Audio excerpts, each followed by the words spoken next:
Textile sector کو initially کہا گیا کہ جی 22 ارب روپے کی سبسڈی دینی ہے، جو اب بڑھ کر 62 ارب روپے کی سالانہ ہو جائے گی۔ حکومت کی جانب سے ٹیکسٹائل سیکٹر اور ایکسپورٹرز کو سالانہ 20 ارب روپے کی پاور سبسڈی دی جاتی ہے۔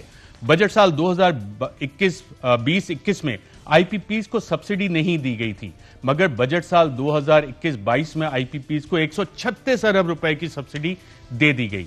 بجٹ سال 2021-22 میں انڈسٹریل یونٹس کو ایل این جی پر 10 ارب روپے کی سبسڈی دی گئی۔ بجٹ سال 2021-22 میں فرٹیلائزر پلانٹس کو 6 ارب روپے کی سبسڈی دے دی۔ ٹیکسٹائل سیکٹر، آپ اب پیسے چھاپتے جائیں، ان لوگوں کو دیتے جائیں، پھر آپ کہیں گے کہ جی روپیہ جو ہے ڈی ویلیو ہو گیا۔ ان ویلر ڈیلر سے کوئی نہیں پوچھے گا، کیونکہ جو رات کے اندھیرے میں بیٹھ کے ان سے ڈیلیں کرتے ہیں کہ نہیں جناب ان کے کیسز کرپشن کے آگے نہیں چلانے، نوٹ چھاپتے جاؤ، ان کو دیتے جاؤ، عوام پہ ٹیکس لگاتے جاؤ، ان کے کیسز بند کرتے جاؤ۔ عماد اظہر نے کیا بتایا ٹیکسٹائل سیکٹر کو، جو میں نے آپ کو ناظرین فگر دیے کہ 82 ارب تو صرف ان کو جا رہا ہے گیس اور بجلی کی سبسڈی میں، اور مہنگے بل میں اور آپ ادا کریں گے، ہم عوام ادا کریں گے، تاکہ یہ اپنے گولف کورسز میں گولف کھیل سکیں، اپنے کلبز میں بیٹھ کے سستے کھانے کھا سکیں، اپنے پولو گراؤنڈز میں اپنے گھوڑے دوڑا سکیں۔ کس وجہ سے؟ وہ سارا ٹیکسز، میرے اور آپ کے ٹیکسز وہاں بھی استعمال ہوتے ہیں۔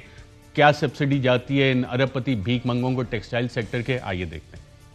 سبسڈی کتنی دے رہے ہیں آپ ٹیکسٹائل سیکٹر کو گیس اور جو اس سال انہیں سبسڈی جائے گی وہ 62 ارب روپیہ سال کی ہے، اور بجلی پہ 20 ارب روپیہ سالانہ ہے۔ عوام یہاں کیپیسٹی پیمنٹس دے رہے ہیں، تو یہ کیوں اتنے لاڈ لیں گے؟ انہیں آپ تقریباً 82 ارب روپے کی سبسڈی دے رہے ہیں۔ دیکھیں یہ فیصلہ میرا نہیں ہے، اور میں تو سمجھتا ہوں کہ سبسڈی کو ٹارگیٹڈ ہونا چاہیے، کیونکہ اس سبسڈی میں ایک اور بڑی عجیب سی بات یہ ہے کہ اس میں یہ تفریق نہیں ہے کہ یہ ایکسپورٹر کے لیے ہے۔ کئی ایسی ملیں ہیں جو لوکل کپڑا بھی بنا رہی ہیں، آپ نے دیکھا وہ بھی بہت کام چلتا ہے یہاں پہ، تو وہ بھی اسے استعمال کرنا چاہتی ہیں اس سبسڈی کو، تو اس کی بھی کوئی تفریق نہیں ہے۔ پھر یہ بھی تفریق نہیں ہے کہ اس سے کپڑا بنانا ہے یا بجلی بنانی ہے۔ تو میں سمجھتا ہوں سبسڈی اچھی وہ ہوتی ہے جو ٹارگیٹڈ ہوئے، سبسڈی اچھی وہ ہوتی ہے جو ایک محدود مدت کے لیے ہوئے۔ ہم نے اس کو as a restart incentive دیا تھا جون 2020 میں، یہ سبسڈی ختم ہو جانی تھی اور ان کا ہمارے ساتھ یہ معاہدہ بھی ہو گیا تھا، لیکن اب 1.5 سال کے بعد ابھی تک یہ سلسلہ چل رہا ہے۔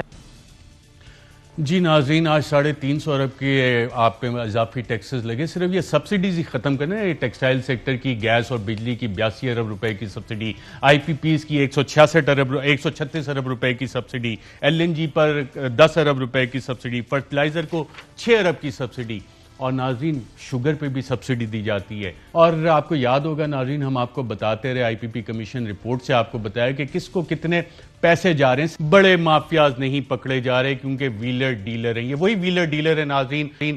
جب جنرل مشرف نے اکاؤنٹیبلٹی پروسیس شروع کیا تھا تو وہی ویلر ڈیلر سامنے آئے، جنرل مشرف کو بیٹھ کے بتاتے تھے، اور جو آج بھی وزیر اعظم کے ساتھ بیٹھیں گے، جناب اگر احتساب چلے گا تو پھر معیشت آگے نہیں چل سکتی۔ ایسٹ انڈیا کمپنی کی طرح سونے کی چڑیا جس سے برطانیہ راج کرتا رہا، یہاں سے پیسہ نکال کے لیتے جاتے رہے، اور ہم نے بہت سارے معاہدے بھی کیے۔